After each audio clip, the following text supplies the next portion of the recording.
Praise the lord. దేవుని స్తోత్రం. ప్రియులారా, దేవుని యొక్క వాక్యాన్ని మనము చదువుదాము. లూకా సువార్త 22వ అధ్యాయము. లూకా సువార్త 22వ అధ్యాయము 41వ వచనము 42వ వచనాన్ని మనం చదువుదాము. లూకా సువార్త 22వ అధ్యాయము 41వ వచనం. వారి యొద్ద నుండి రాతి వేత దూరం వెళ్ళి మోకాళ్ళుని, తండ్రి, ఈ గిన్నె నా యొద్ద నుండి తొలగించుటకు నీ చిత్తమైతే తొలగించు, అయినను నా ఇష్టం కాదు, నీ చిత్తమే సిద్ధించునుగాకని ప్రార్థించను. ఎవరు ప్రార్థించింది? ప్రభు అయిన యేసుక్రీస్తు వారు ప్రార్థించారు. ఏమని ప్రార్థించారు పిల్లరా అని మనం చూస్తే, పిల్లరా తండ్రి దగ్గర ఆయన ఏమని ప్రార్థించారంటే ఈ 42వ వచనంలో చెప్తున్నాడు, తండ్రి, ఈ గిన్నె నా యొద్ద నుండి తొలగించుటకు నీ చిత్తమైతే అని ప్రార్థించాడు కదా. నీ చిత్తమైతే. ఎందుకు యేసుక్రీస్తు వారి మాట అన్నాడు? నీ చిత్తమైతే. కాబట్టి దేవుని చిత్తం లేకుండా ఏది జరగదు. అందుకే నీ చిత్తమైతే అన్నా. మనం కూడా ప్రార్థన చేసినప్పుడు కూడా మనము ఇలాగ ప్రార్థించాలని ఈ ప్రార్థన మనకి సూచిస్తుంది. మనం కూడా ప్రార్థించేటప్పుడు ఏదైనా అవసరం కొరకు, అక్కర కొరకు మనం ప్రార్థించేటప్పుడు, ప్రభువా నీ చిత్తమైతే ఇది చెయ్యండి అయ్యా, నీ చిత్తమైతే అనుగ్రహించండి అయ్యా. ఆ రీతిగా మనం ప్రార్థించు వారముగా ఉండాలి.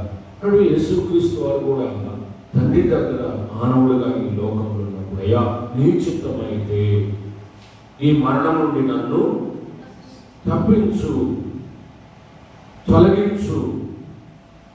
వాస్తవానికి ప్రియులారా, వేరే మార్గము లేదు, తొలగించే మార్గము లేదు. కాబట్టి ఆయన తప్పనిసరిగా మానవాళి కొరకు మరణించవలసి ఉంది. తప్పనిసరిగా ఆయన ప్రాణం పెట్టవలసి ఉంది. ఆయన పొందబోయే శ్రమలను ప్రియులారా తలంచుకొని, ప్రభువా ఒకవేళ నీ చిత్తమైతే ఈ మరణం నుండి నన్ను విడిపించు అని ప్రార్థన చేస్తాను. కానీ అక్కడ దేవుని చిత్తము జరగలేదు. ఆయన తప్పనిసరిగా యేసుక్రీస్తు వారి శిలువలో నడించవలసి వచ్చింది. మానవాళి కొరకు ప్రాణము పెట్టవలసి వచ్చింది. అందుకే మనం కూడా దేవుని చిత్తంలో ప్రార్థించడం. ప్రభువా నీ చిత్తమైతే అని తప్పనిసరిగా నువ్వు చెప్పాలి. దావీదు విషయంలో కూడా మనం చూస్తే, భక్తుడైన దావీదు విషయంలో కూడా మనం చూసినట్లయితే 2వ సమూయేలు గ్రంథం 17వ అధ్యాయము 1-2 వచనాలు మనము చూద్దాము. 2వ సమూయేలు గ్రంథంలో అక్కడ మనకి స్పష్టముగా కనబడుతూ ఉంటుంది. చూడండి, ఆ వాక్యాన్ని చూడండి ప్రియులారా. 2వ సమూయేలు గ్రంథము 17వ అధ్యాయం 1వ వచనం చదువుదామా. దావీదు అలసట నుండి బలహీనముగా ఉన్నాడు గనుక నేను అతని మీద పడి అతన్ని బెదిరించిన ఎడల అతని ఎదురున్న జనులందరూ పారిపోదురు. రాజును మాత్రము హతము చేసి జనులందరినీ కూడా నీతోటి తిప్పుతాను. నీవు వెదకు మనిషి నేను పట్టుకొనగా జనులందరూ వచ్చి నీతో సమాధాన పడదు కనుక, అదిగో అంటున్నాడు అహీతోపెలు ఆయన అంటున్నాడు, నీ చిత్తమైతే 12,000 మందిని ఏర్పరచుకొని పోయి ఈ రాత్రి దావీదును తరిమి పట్టుకొందునని అహీతోపెలు అబ్షాలోముతో చెప్తున్నాడు. అబ్షాలోము గారు, నీ చిత్తమైతే ఈ రాత్రి నేను 12,000 మందిని తీసుకుని వెళ్ళి దావీదును హతమారుస్తాను. అది నిజంగా దేవుని చిత్తంలో లేదు. దేవుని చిత్తంలో లేదు. దావీదు ఆ రీతిగా చంపబడ్డము దేవుని చిత్తము. కానీ ఇతను ఆలోచన చేస్తున్నాడు, ఏమని? రాజా, నిశ్చితమైతే నువ్వు అనుమతిస్తే నేను రాత్రి వెళ్ళి 10,000 మందిని తీసుకొని వెళ్ళి నేను హతమారుస్తాను, చంపేస్తాను అని చెప్తున్నాడు. దేవుని చిత్తంలో లేని దాని కొరకు మనం ప్రార్థన చేయకూడదు. దేవుని చిత్తంలో లేని దాని కొరకు మనం ప్రార్థన చేయకూడదు. దేవుని చిత్తానుసారంగా మనము ప్రార్థించాలి. వెళ్ళేటప్పుడు కూడా నీ చిత్తమైతే ప్రభువా అని మాట మనం తప్పనిసరిగా అనాలి, ప్రార్థించాలి. నీ చిత్తమైతే ప్రభు. ఒకసారి ఒక నామకార్థ విశ్వాసి ఒక ఊరు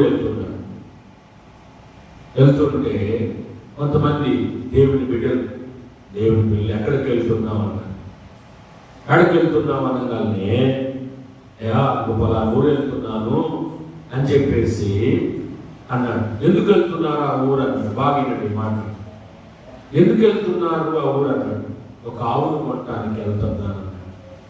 అప్పుడు వాళ్ళు ఏం చెప్పారంటే, ఆ దేవుని బిడ్డ ఏం చెప్పారంటే, అట్ట అనకూడదు, దేవుని చిత్తమైతే ఒక ఆవును కొట్టడానికి వెళ్తున్నానని అనాలి అన్నాడు. వాళ్ళు ఆ మాట అన్నారు. ఆ మాట ఇతను విన్నాడు. ఈయన వెళ్తా అనుకుంటున్నాడు, మనసులో హృదయం అనుకుంటున్నాడు. ఏమనంటే, డబ్బు నాది, ఆవు రెడీ ఉంది. ఇక్కడ దేవుని చిత్తం ఏముంది?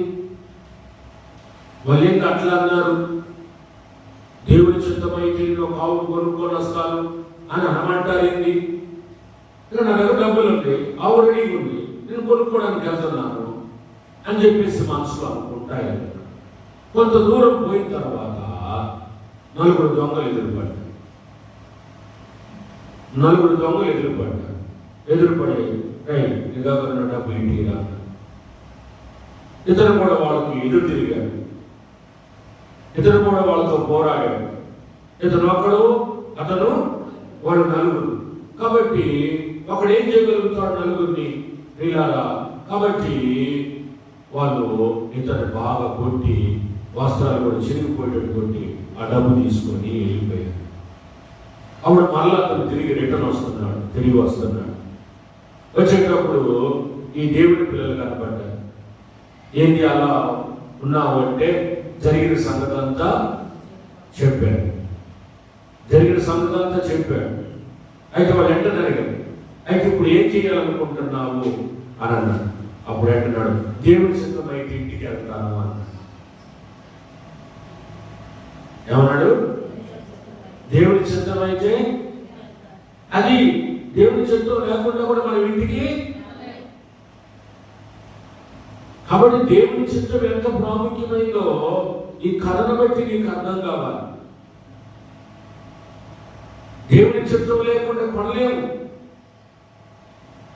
ఆవు కాదు కదా, చిన్న వస్తువును కూడా కొనలేము. దేవుడి చిత్తం అయితేనే, ఆయన ఇష్టమైతేనే, ఆయన చిత్తమైతేనే నువ్వేదైనా ఒక వస్తువులు కానీ ఏదైనా కొనగలుగుతావు, అమ్మగలుగుతావు. దేవుడి చిత్తం లేకుండా మన సొంత ప్రయత్నం చేస్తే మనం అమ్మలేము, కొనలేము కదా. కొనగలిగాడా? కొనకపోగా ఇంకా నష్టపోయాడు తెలుసా. అందుకే దావీదుని చంపాలనుకున్నారు. ఐతోపేలటువంటి ఆయన మంత్రి దావీదు దగ్గర పనిచేసిన ఆయన అబ్షాలోము పక్షాన చేరి దావీదుని చంపాలనుకున్నాడు. కానీ దావీదు చంపాలనుకున్న ఆలోచన దేవుడి చిత్తంలో లేదు. వెంటనే అబ్షాలోము దాన్ని వీళ్ళ ముందు నీ ఆలోచన కాదు, నేను హూషైని అడుగుతాను అని చెప్పి హూషైనటువంటి వ్యక్తిని దావీదు స్నేహితుడిని పిలుస్తాడు. ఆయన ఏం చెప్తాడంటే, ఒరే నాయనా, దావీదు అంటే ఏందనుకుంటున్నావు నువ్వు? ఆయన పెద్ద బలాఢ్యుడు, ఆయన కింద యోధులు వాళ్ళు చాలా బలాఢ్యులు, వాళ్ళు దావీదు కింద యోధులు బలాఢ్యులు. కాబట్టి ఈసారి ఐగుప్తు చెప్పిన ఆలోచన మంచిది కాదు. ఎందుకంటే దేవుని చిత్తం. అప్పుడు ఐగుప్తుల ఆలోచన అబ్షాలోము వెళ్ళలేదు, హూషై చెప్పిన ఆలోచన వెళ్ళలేదు. ఇదేనండి, మనం ఏ పని చేసినా ఏం కావాలి? దేవుని చిత్తం కావాలి. అందుకే అపోస్తలుడు పౌలు భక్తుడు కూడా ఒక మాట చెప్పి నేను ముగిస్తాను. ఇలాగా అపోస్తలుడు పౌలు భక్తుడు కూడా ఒకసారి ఒక మాట అంటాడు సంఘస్థులతో. అపోస్తలుల కార్యములు 18వ అధ్యాయము 20 వచనము 21వ వచనం చదువుదాం. అపోస్తలుల కార్యములు 18వ అధ్యాయము 20వ వచనము 21వ వచనము. వరింకను కొంతకాలం ఉండమని అదిగో పౌలు వేడుకుంటున్నారు సంఘస్థులు. అయ్యా కొంతకాలము ఉండు అని అతన్ని వేడుకుంటున్నారు, బతిమాడుకుంటున్నారు. అతను ఏమంటున్నాడో చూడండి.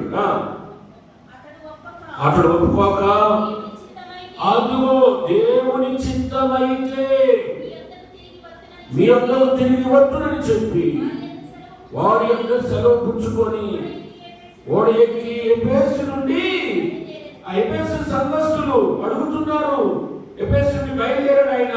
బయలుదేరక ముందు వాళ్ళు అడుగుతున్నారు, అయ్యా ఇంకా కొంతకాలం ఇక్కడ, కొంతకాలం ఉండయ్యా, నువ్వు ఉంటే బాగుంటుంది అన్నాడు. ఆయన ఏమంటాడంటే, కాదు ఇంకా ప్రభు చిత్తమైతే మళ్ళా నేను తిరిగి మీ దగ్గరకు వస్తాను. అది ప్రభు చిత్తం కావాలి, ప్రభు చిత్తం కావాలి. ప్రభు చిత్తం అయితే మళ్ళీ వస్తాను. ఒకవేళ ప్రభు చిత్తం కాదనుకో నేను తిరిగి రాలేను. కాబట్టి ఏదైనా దేవుని చిత్తము చొప్పున మనము ప్రార్థన చేయాలి. ప్రభువా నీ చిత్తమైతే ఇదిగో నీ గృహాన్ని కట్టుకుంటున్నాను, నీ చిత్తమైతే దీన్ని ఏర్పాటు చేయనైనా, సిద్ధపరచునైనా. దేవుని చిత్తంలో ఏం జరిగినా దేవుని చిత్తంలో జరిగితే మంచిది, దేవుని చిత్త ప్రకారం జరిగితే మంచిది. వివాహమైనా సరే దేవుని చిత్తం చొప్పున, అది దేవుని చిత్తం చొప్పున జరగలేదనుకో ఏమైతుంది? Fail, success. ఓకేనా? కాబట్టి ఏదైనా దేవుని చిత్త ప్రకారము. అందుకే యేసుప్రభువు వారు కూడా ప్రార్థన చేశారు. పౌలు గారు కూడా అదే అంటున్నారు. వాళ్ళైతే ఉండమని బతులాడుతున్నారు, కానీ ఆయన అంటున్నాడు, నేను దేవుని చిత్తమైతే మళ్ళా తిరిగి వస్తాను. కాబట్టి ప్రార్థన చేసినప్పుడు నేను ఒకసారి మీకు ఒక సంఘటన కూడా చెప్పాను. ఇప్పుడు చెప్పిన అలాంటి ఒక సంఘటన చెప్పాను. తండ్రి గారు తన పెద్ద కుమార్తె దగ్గరికి వెళ్ళారు. వెళ్ళి వాళ్ళు పలకరించి వీళ్ళారా వాళ్ళ వరకు ప్రార్థన చేద్దామని అంటే వాళ్ళ బాబాన్ని పెద్దమ్మని, డాడీ మేము పొలం వేసుకున్నాము, వర్షం బాగా పడేటట్టు ప్రార్థన చేయండి డాడీ అని ఆ పెద్ద కుమార్తె తండ్రిని అడిగి, సరేలేమ్మా అన్నాడు. మళ్ళా అక్కడి నుంచి తన చిన్న కుమార్తె దగ్గరికి వెళ్ళాడు.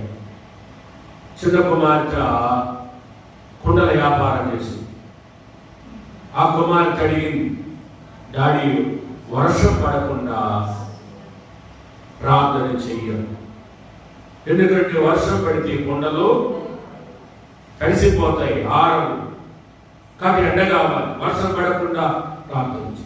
పెద్ద అమ్మాయి ఏమడిగింది? వర్షం పడేటట్టు ప్రార్థన చేయదు. చిన్న కుమార్తె ప్రార్థన చేయమంది, వర్షం పడకూడదని ప్రార్థన చేయ. అందుకని ఆయన ఏం ప్రార్థన చేశాడు? ప్రభువా నీ చిత్తమైతే. చూడు, నాకు ఇది నా చిత్తం కాదు, ఇది నా చిత్తం కాదు, దేవుని చిత్తం. దేవుని చిత్తం అయితే వర్షం కురిపిస్తాడు, దేవుని చిత్తం కాకపోతే వర్షము కురిపించడు కదా. కాబట్టి కొన్ని సందర్భాల్లో, కొన్ని సమయాల్లో మనము దేవుని చిత్తానికి లోబడాలి, దేవుని చిత్తానుసారంగా జరిగించాలి, దేవుని చిత్తానుసారంగా మనం వెళ్ళాలి. జగన్ కాబట్టి ప్రియ, అందుకే ప్రభుత్వ దేవాది దేవుడే అలాగా నీ చిత్తమైతే అని కదా. నీ చిత్తమైతే ఆ వీళ్ళు కూడా కొన్ని సందర్భాల వల్ల అడిగిన సందర్భం, పౌలు అడిగిన సందర్భం, నీ చిత్తమైతే మరి దేవుడు ఈ మాట మీరు అలాగ ప్రార్థించాలని కోరుకుంటూ వాక్యాన్ని ముగిస్తూ దేవుడు కొద్ది వాక్యాన్ని దీవించి ఆశ